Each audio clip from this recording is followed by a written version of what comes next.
আসসালামু আলাইকুম বন্ধুরা, আশা করি তোমরা সকালে অনেক অনেক ভালো আছো। আলহামদুলিল্লাহ আমিও ভালো আছি। তো প্রতিদিনের মতো আমি আজকেও একটা ম্যাচ স্টার্ট করে দেওয়ার সঙ্গে সঙ্গে আমায় নিয়ে আসলো লবি। তো লবি থেকে কিছুক্ষণ পর আমায় নিয়ে গেল বিমান থেকে এখন আমি নামবো কাতুলুস্তিয়ায়। এখানে একটু স্নাইপার বেশি পাওয়া যায়। তোমরা তো জানো আমি স্নাইপার ছাড়া অন্য কোনো গান ব্যবহার করবো না। তো নিচে নামা যাক, দেখা যাক গান আছে কিনা এখানে। কাতুলুস্তিয়ায় মনে হয় আমরা একা না, আমাদের সঙ্গে আরো অনেকজন আছে।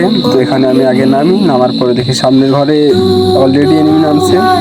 তো এই ঘরে যাওয়া যাবে না, আমি যাবো তার পরের ঘরে। পিছন থেকে আমার মনে হয় এমের টুকি দিয়ে মারলো। যে গান আমি খুঁজতেছি এই গান এনিমি পেয়ে গেছে আগে। সামনে দেখে আছে কিনা।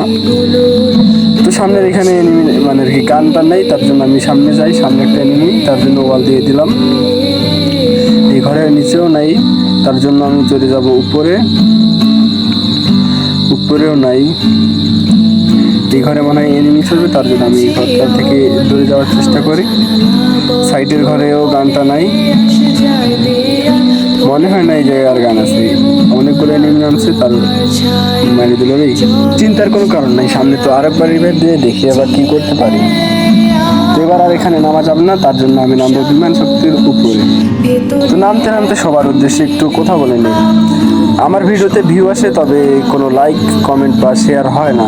তার জন্য আমি ভেবে নিয়েছি যে আমি গল্প বা অন্য কিছু ছাড়বো। যদি তোমাদের জীবনের কোনো গল্প থাকে সুন্দর সুন্দর, তাহলে আমায় লিখে দিবা, আমি ওইগুলো সবার সামনে তুলে ধরার চেষ্টা করবো।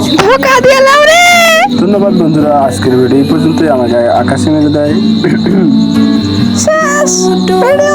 যদি তুমি এই ভিডিওটা সম্পূর্ণ দেখে থাকো তাহলে অবশ্যই একটা লাইক, একটা কমেন্ট, একটা শেয়ার করে দিও। তো আজকে মাইনাস হলো 10। যাওয়ার আগে বলি, যদি তোমাদের বা তোমার জীবনের সুন্দর সুন্দর গল্প থাকে তাহলে আমায় লিখে দিবা, আমি ওটা তুলে ধরার চেষ্টা করব। সকলেই ভালো থাকবেন, ধন্যবাদ, খোদা হাফেজ।